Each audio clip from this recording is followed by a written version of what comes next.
Fasten your seatbelts. You're about to take off on one of the most suspenseful journeys television news has ever produced. I'm Steve Croft, and this is a CBS classic, The Plane That Fell from the Sky. TWA 892-33 is available. On April 4th, 1979, a Boeing 727 fell 33,000 feet, 6.5 miles, in 44 seconds. The 89 people on board came within 2 seconds of crashing. Most of them thought they would die.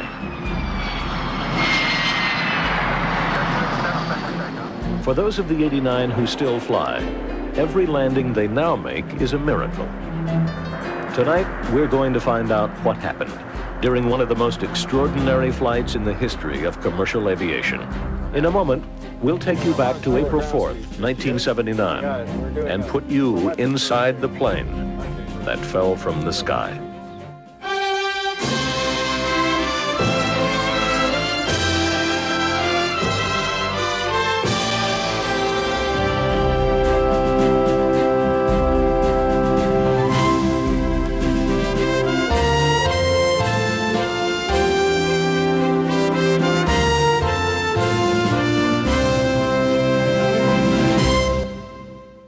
Air disasters are nothing new, but when TWA Flight 841 happened, television found a new way of bringing that kind of story to life and showing what happens to those who survive.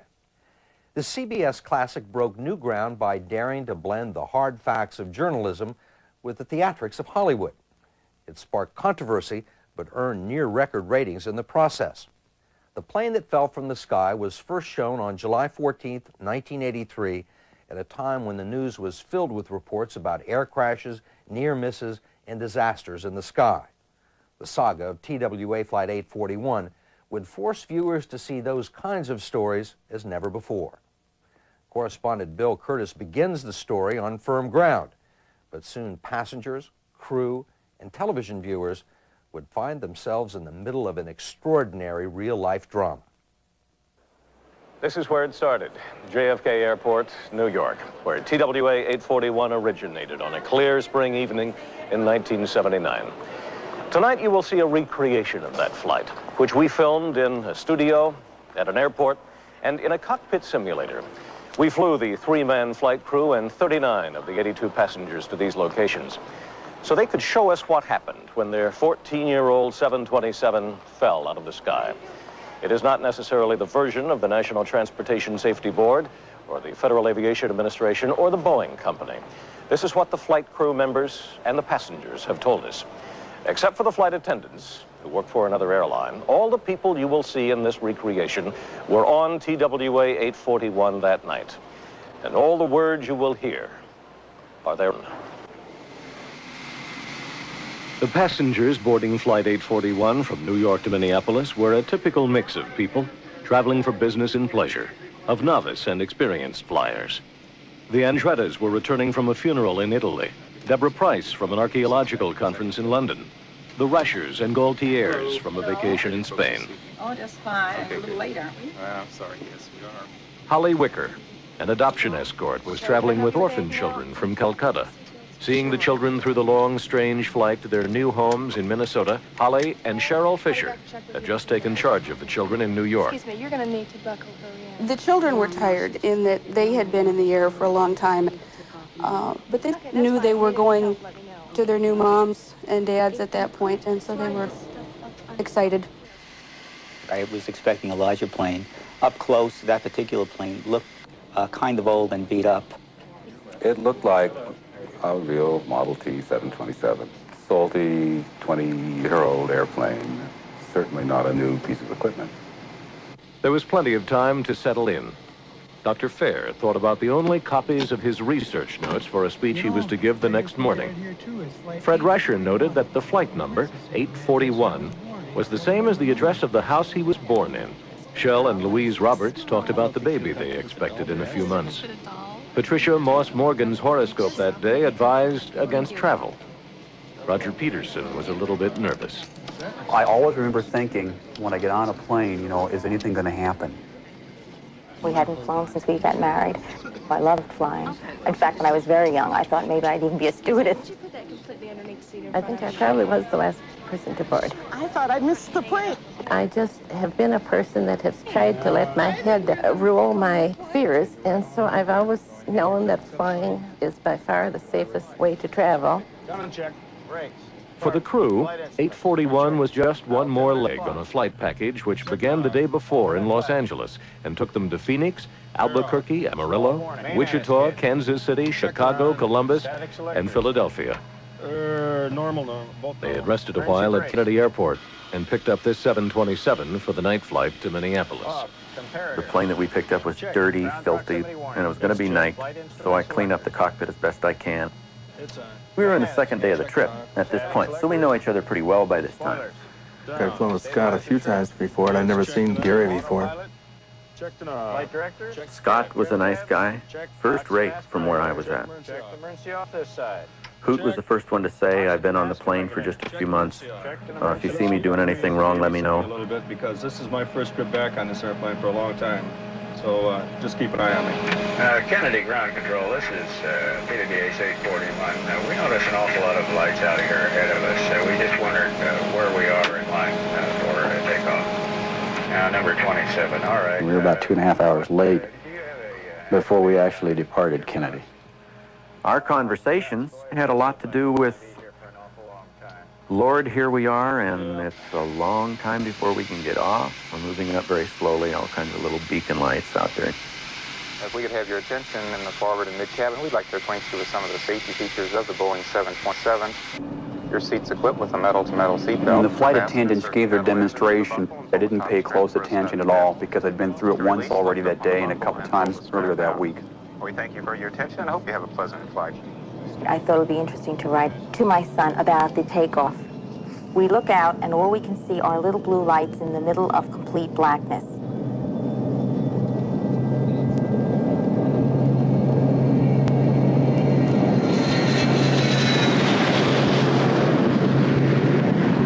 Beautiful takeoff. Power on those engines, that's the best part of the whole flight. Well, here we go. We are climbing, and we're going up so high. We're still climbing. My ears are popping, and I have to keep swallowing, but I am okay. Dad and I do wish you could be with us. Stewardesses are now preparing hot trays of food for everyone. But frankly, I think I'll turn down the food. I'm going to rest for now, and I'll let you know how the landing takes place.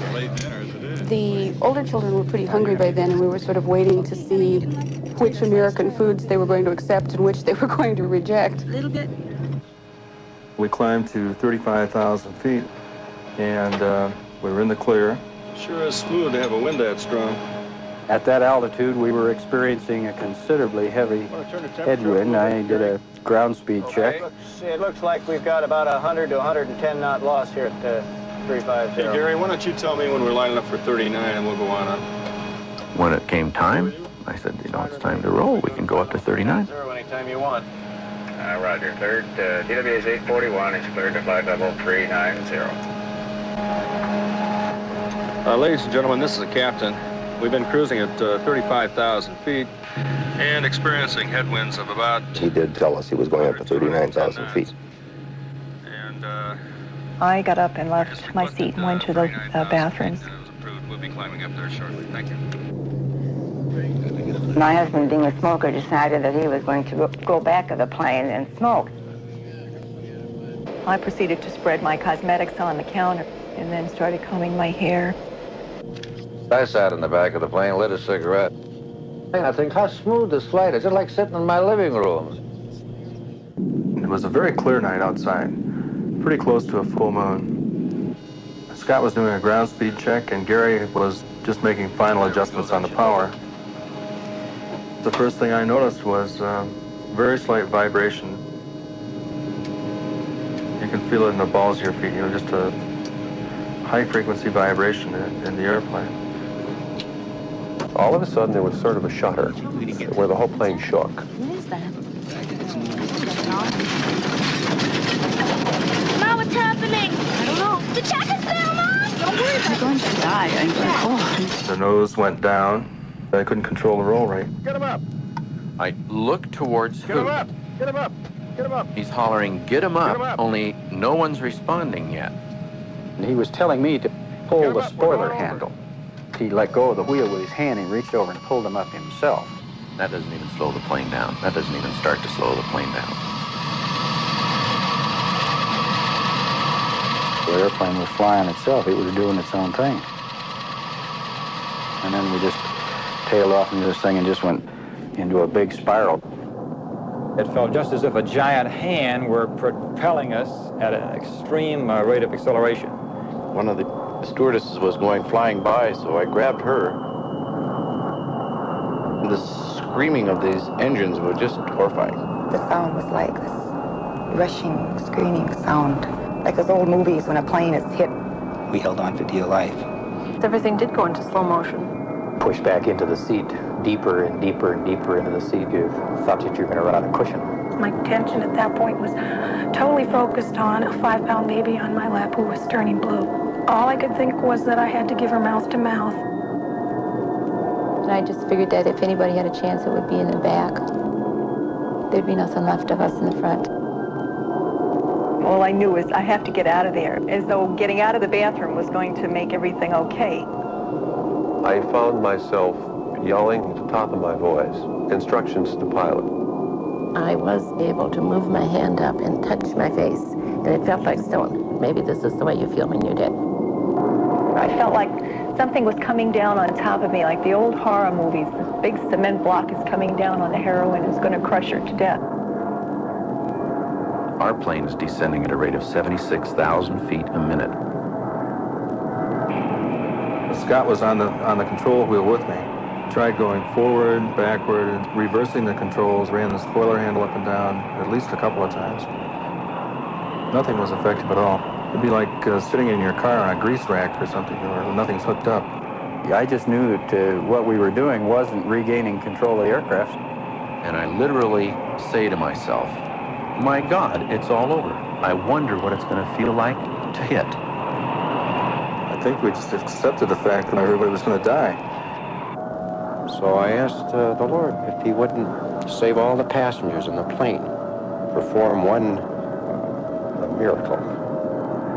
All human beings have an end. This is mine, and I found myself ready for it. I won't feel any pain. It'll just be lights going out. I knew I was going to die alone. I said, I love you, Lord. Please make it fast. I shut my eyes and expected to hit the ground. The first thing that came into mind was the landing gear. I held my hand out, and the captain saw it, and he said, yeah, gear down. And I put the gear down. Suddenly, the plane is reacting. And the G-forces on the plane are increasing so fast. Oh God, no, I'm going black in the middle of an emergency. Come on, baby, pull it out. Come on, baby, pull it out. Pull this sucker out.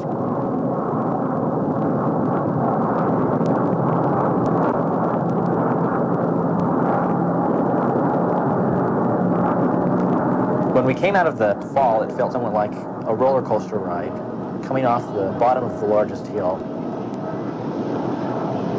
We came out of the clouds 50 degrees nose up. The next thing I recall is coming back out of semi-grayness. Easy, 45 degree.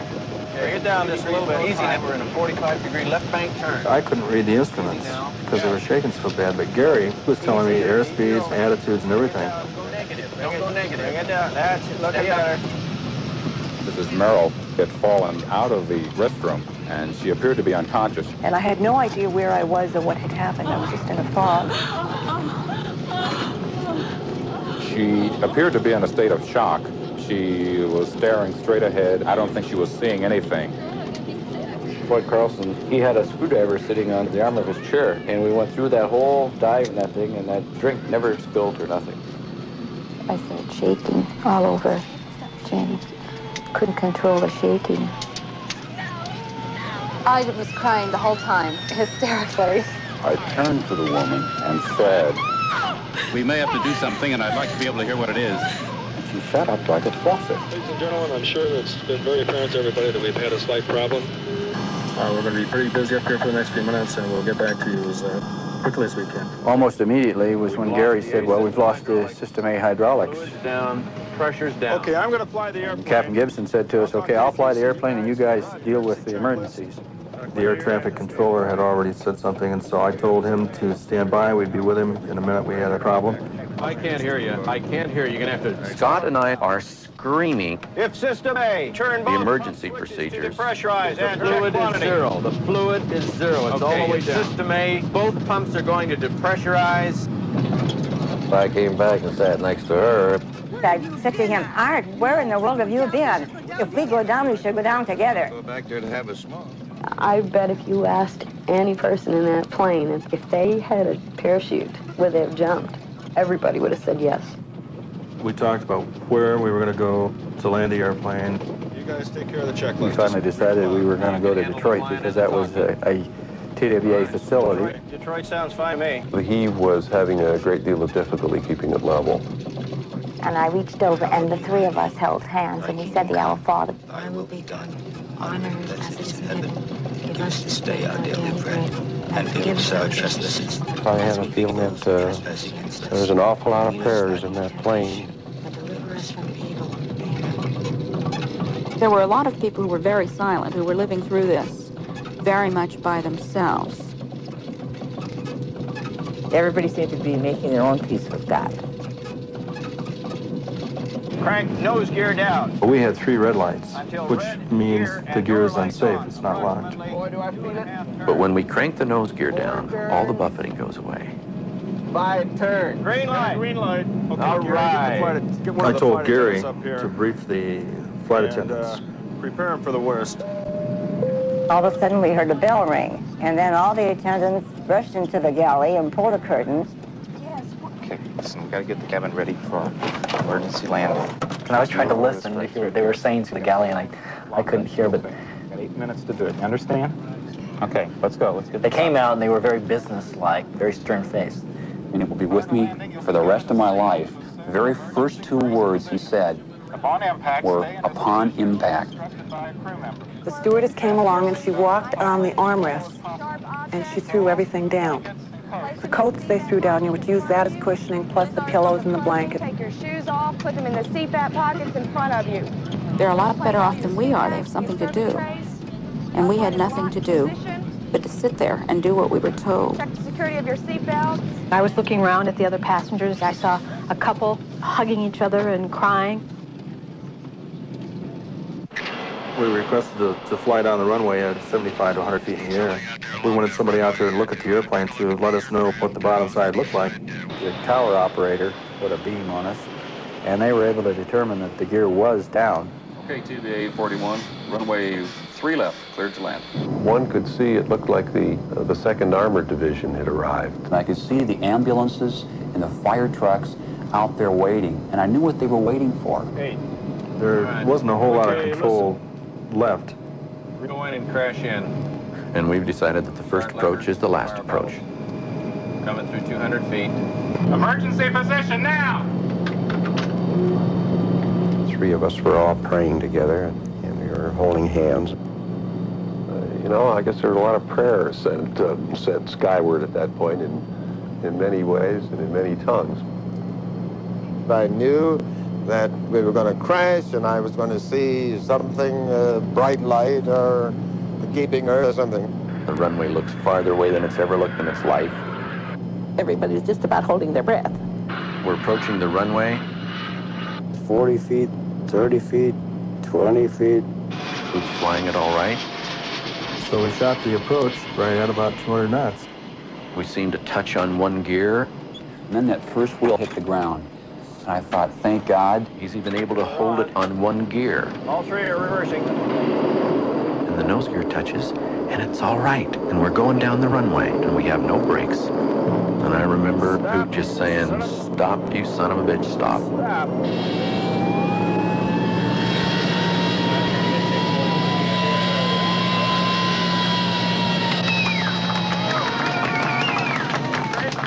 Everybody was just whistling and shouting and applauding.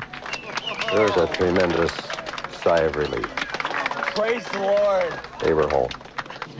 As we walked out of the airplane, the stewardess that I grabbed a hold of, I gave her a hug as we left.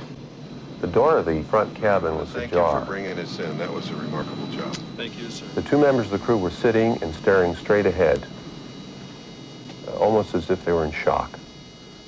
I felt very much like kissing the earth.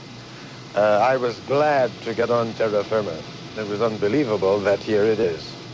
We're just happy to get our feet back on the ground again. When I got off that plane and stepped under the first step, I knew we were all right. It appeared to me as if a bomb had exploded underneath the plane. There was kind of a hole. I can't believe that landing gear wire didn't collapse. We never imagined that it was possible to get the thing on the ground in one piece. On this night, they were heroes. But it would be only a matter of days before the federal investigators' questions would begin to cast doubt on the crew's story. In a moment, we'll return with a look at that investigation.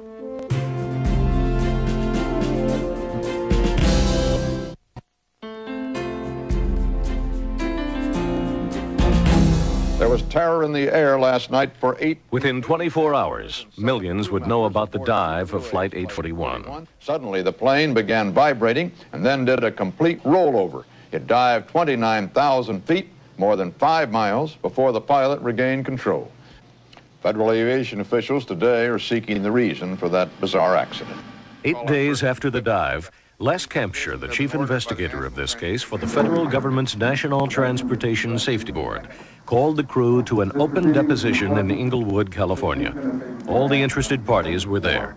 ALPA, the pilots' union, TWA, the carrier, Boeing, the manufacturer of the 727, the Federal Aviation Administration, and the press. When the airplane rolled the first time, the nose dropped considerably. So when it rolled a second time, the nose dropped considerably more, and then... It was the pilots' first and only chance to tell their story before an official body. But instead of probing the pilot's version of what happened, the questioning focused on an unexpected issue, the cockpit voice recorder. The cockpit voice recorder indicates an erasure.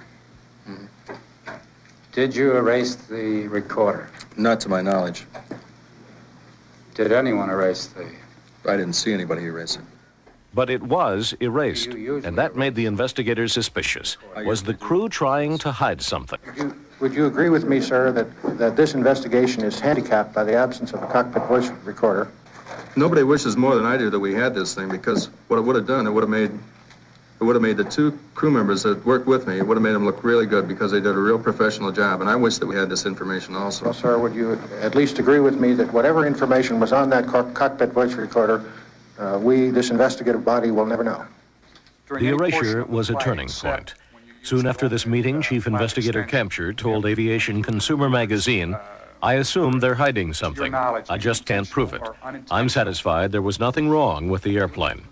The NTSB said he was misquoted, but the pilots were convinced he had made up his mind against them. Did Hood Gibson press this button and erase the tape recorder? It was never determined, but the pilots don't think it should matter. Throughout the airline industry, they were routinely erasing the tape after every flight. They believed that it was made for fatal crashes only. 841 didn't crash. And why so much made of a tape recording, they asked, that erases itself every 30 minutes and wouldn't have included the dive anyway because it took 45 minutes to land at Detroit? Still, the investigators couldn't help wondering, was there something incriminating on tape?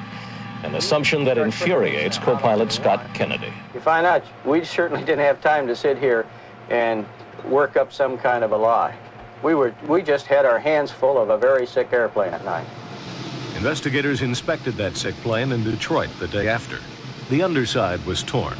The landing gear was hanging loose. But the most obvious damage was a gaping hole in the right wing. The leading edge slat, number 7, was missing, and the inside part that makes it extend and retract, called the actuator, was gone. The National Transportation Safety Board asked Boeing, the plane's manufacturer, to conduct tests. Once again, the pilots take exception. To them, Boeing is not exactly a disinterested party. To have Boeing conduct your investigation for you as to what went wrong with the airplanes, like putting Dracula in charge of the blood bank. Is it a common practice to have the plane's manufacturer do the tests on the plane as happened in 841? Yes, it is, and with most of the time. And the reason for that is the depth of technical knowledge of... Boeing declined an interview, so we asked C.O. Miller, former director of the National Transportation Safety Board's Bureau of Aviation Safety, about the policy of having a manufacturer to its own plane. Wouldn't one expect them to protect the airplane? Again, to some degree, I'm sure. What did Boeing find? They found evidence of misalignment and metal fatigue here in the number 7 slat. But the chances that it somehow extended on its own at 39,000 feet because of a crack in the actuator, the part that pushes it in and out right here, were impossible. They wrote the NTSB that Boeing has no record of any such fracture occurring in the 16-year, 36 million flight-hour service history of the 727-8. Are you satisfied with the Boeing contention that it's impossible for the actuator to have extended independently because it had never happened before? Absolutely not. That is the most violent affront on logic of safety engineering I've ever seen. But let's get back to basic physics. You've got something out there which is doing a job, it's got loads on it and everything. You come out after the accident, you find it broken. And to coldly, and I use that word advisedly, coldly suggest that this can't happen. I would take issue with that. I don't care who says it.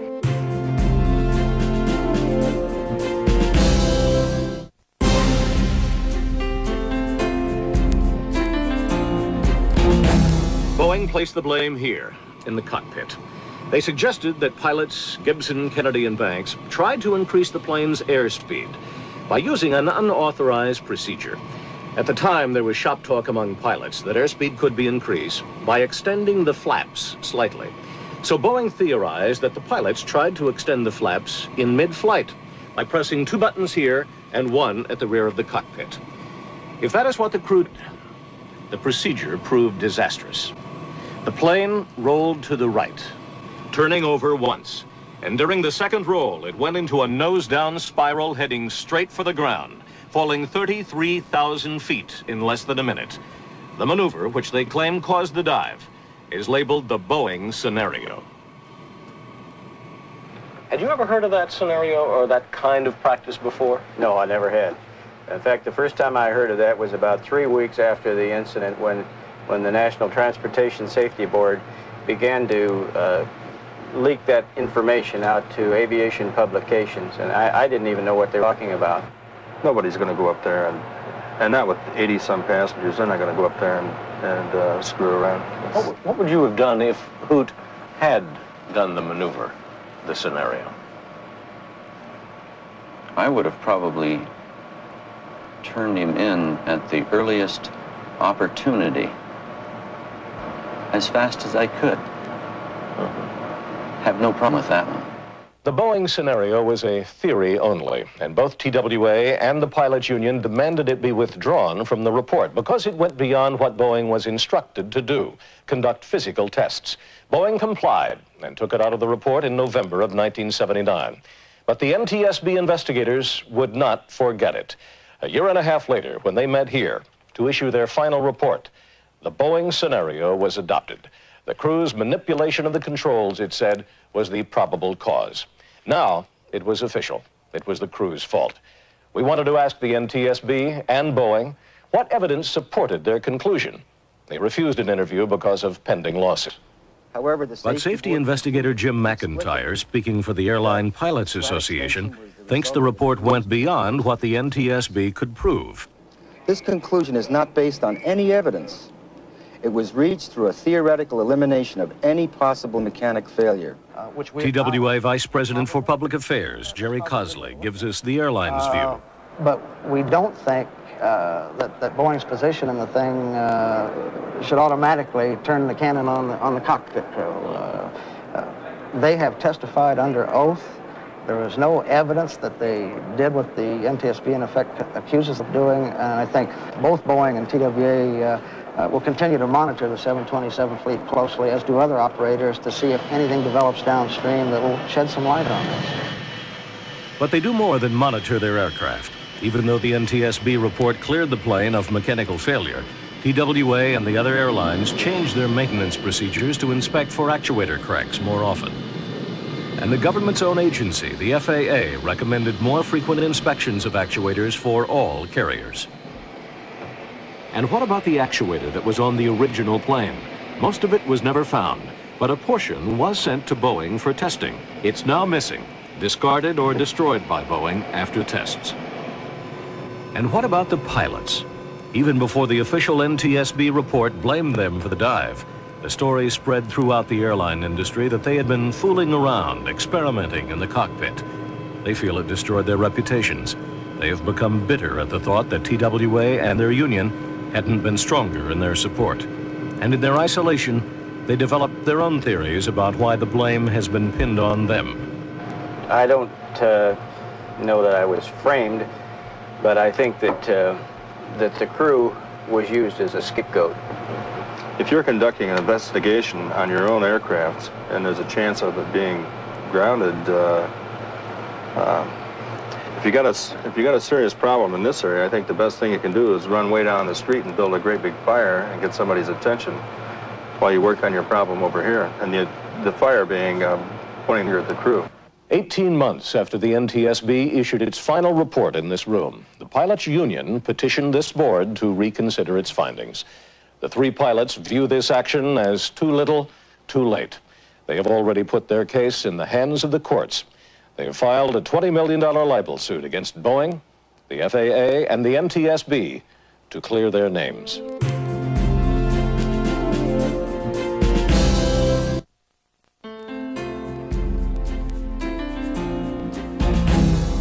I've really tried to forget about it. I'm so glad that I'm alive, and I feel very thankful to be here.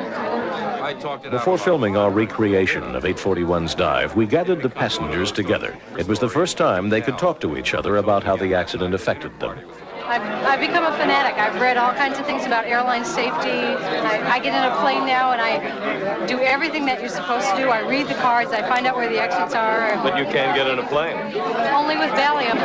But I think it's hard when you're alone. Like today I was noticing people who were alone on the plane, and I'm thinking, God forbid if something were to happen like this again. How do you cope when you're all yourself? I saw a psychiatrist for about 6 months, and he did a lot of good. He helped me through it. And I remember thinking something like I'd forgotten to tell my wife that I loved her before I left. And only after this whole incident, I realized that I really didn't love her. So I got a divorce. Certainly it's made me kind of realize that any day may be the last one, so you better, live to the fullest. I stop and smell the roses along the way, much more so now than I did before. It's a rare experience to have some insight into what those poor people who are killed in crashes go through. Well, sometime at night, if I can't sleep, I think of the sounds of the plane and the way it shook. We did appreciate the fact that we were saved. I know they say it might have been the pilot's fault, but I still feel, no matter what happened, that he did bring us out of it. I'm very grateful to him. They also met the pilots first time since the dive. Hi, what's your name? Mary from Terry. Hi, Mary. Nice to meet you. We're really glad to meet you. I think everyone is. Bob Gary Bates. Nice meeting you. Among the passengers, Holly Wicker has had to deal with the most serious consequences. Asha, the Indian infant Holly sheltered during the dive, is now a feisty 4-year-old. She doesn't remember 841. But Holly can't forget. Her whole life is changed, and seeing Asha eases the pain. Sometimes when I'm really discouraged, really I need to go and see Asha. There's got to be a reason for all this. It helps my depression a lot. She's gorgeous. She's a doll. My dad's liking a shot. She deals with depression and physical pain. Holly dates her injuries from the moment she struggled against the pressure of a diving plane to bend over and give Asha a breath. It seems to lie your head as soon as I'm done. Yep. It's all tissue damage. I rip muscles from my buttocks to my neck. 9. Life at the Wicker household revolves around Holly's injuries. Everyone has had to adjust, especially her husband, Tim. A whole set of responsibilities shifted. We have most all of the house cleaning on schedule and the tasks allocated. Every Saturday morning, in a couple hours, we do a real good job of getting the house spruced up. Sell things out and get a salad made. Not only have the household duties shifted, Holly's injuries forced her to give up her full-time job. So the Wickers joined 11 other passengers in suing TWA and Boeing. Holly and Tim were awarded almost $400,000. But even with the settlement, the Wickers will still be measuring their loss. Whoa, turkey turning. It's real painful for me to think about the things that she can't do anymore. Can you stop without falling down? And I had to come to grips with what worth is a person if they can't do anything. Where is my worth? I had always judged my worth by what I did. For the pilots who flew 841, coming out of the dive was the easy part. The strains of all the months of investigation left them raw and dangling. It's affected me mentally to a great degree. Nightmares for well into 2 years. The nightmare has the captain turning around here with the magic face. Remember the show Magic? All right, with the magic face turning and then smiling, and then the face flips over into camshire. Over and over and over and over, and every time the nightmare is just as real as the worst one you ever had as a child, only you're an adult. That nightmare would eventually drive Gary Bank from the cockpit, though he flew again almost immediately after the incident. The jokes and accusations from his fellow pilots, the rumors he had to fight throughout the industry, left him nervous and jittery. He requested to be put on medical leave. During the time off, TWA furloughed Gary along with other flight engineers in his seniority class. So that's a different kind of plane. That's not like the one I used to fly. The hope of any medical help from TWA was now gone. It's been a very tough haul, and I have extreme bitterness for TWA. They furlough me out on medical, they furlough me out cold. Gary resigned from TWA and moved his family to Pittsburgh, where he started a new life, teaching business at a local college. Gary was hard on himself because he was so criticized. He's coming towards you. Oh, they're coming back. Come on over here, Nay. As other pilots judged him and judged the crew, they did not judge them favorably. I think he felt people were coming at him, pointing a finger, saying, hey, you're guilty, you're everything but what you are, and that is a pilot who helped save an aircraft. I knew that he, in many ways, had really died on that aircraft. It wasn't death by flesh, of course, but he did die, and a new person was kind of emerged or born again, if you will. Almighty God, unto whom all hearts are open. I think it has taken Gary almost 4 years to really be happy with himself again. I'm pulled out of a situation that constantly reminds me of trouble, and I take on another job, and I'm feeling excellent about me. If you had a professor up here who was straight theory and not pulling in the practical side. And I drive home every day feeling good about that day's work. A bit of irony, I get a letter from the vice president of academics that says, we have another letter of recommendation from a student, keep up the good work. And yet on the other side, we save a whole damn plane of 89 people, and I haven't heard thank you yet.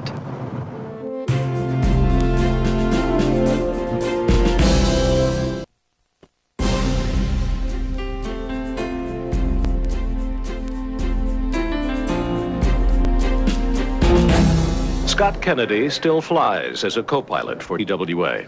Outwardly, he seems the least affected. Oh, look at that.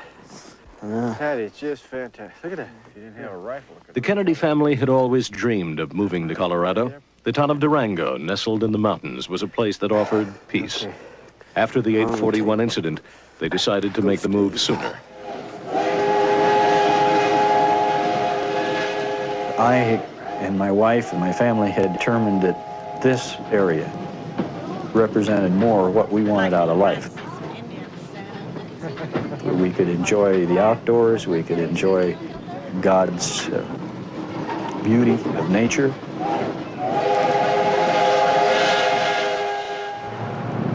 Las Vegas was Hoot's home for 14 years.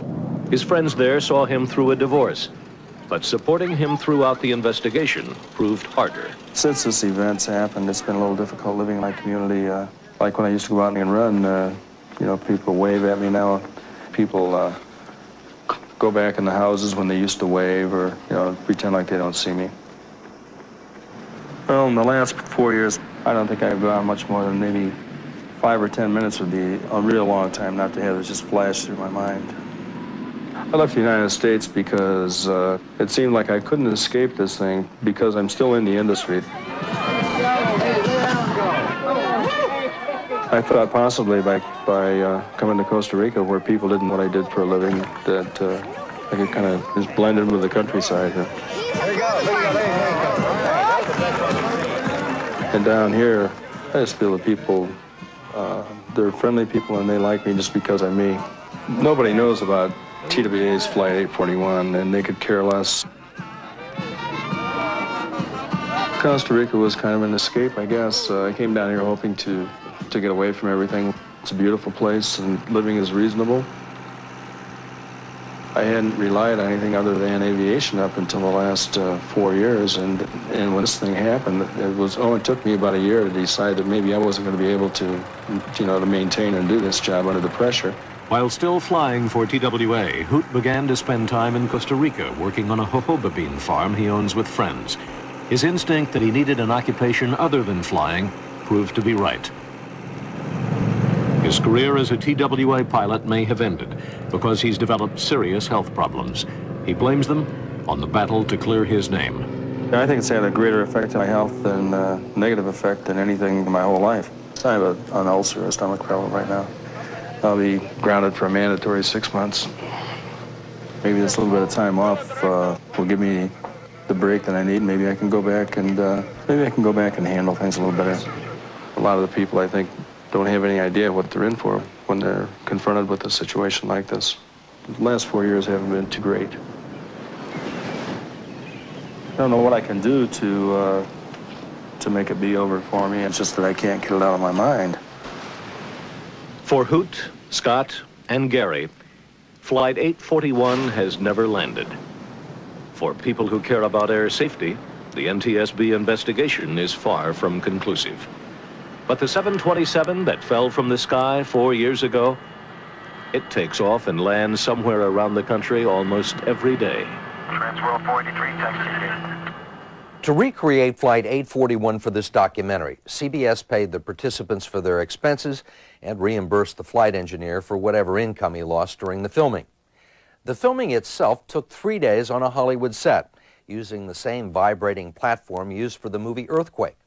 The result was described by one critic as one of the most harrowing programs since The Twilight Zone went off air. The pilots profiled continue to live in their own Twilight Zone of bitterness and anger, but they have tried to move on.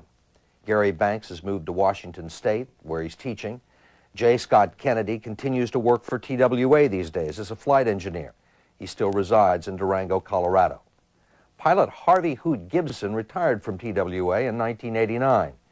He told us that he hopes the case will one day be reheard and that the problem he believes caused the crash, a faulty rudder actuator, will be acknowledged and corrected. As for the lawsuits the men filed, the court eventually found that Boeing and the safety board showed no malice in their report on the incident. The lawsuits were dismissed. I'm Steve Croft, and those are the people who touched our lives from CBS Classics. And that's the way it is. And that's the way it is. That's the way it is. It's a Walter Cronkite, CBS News.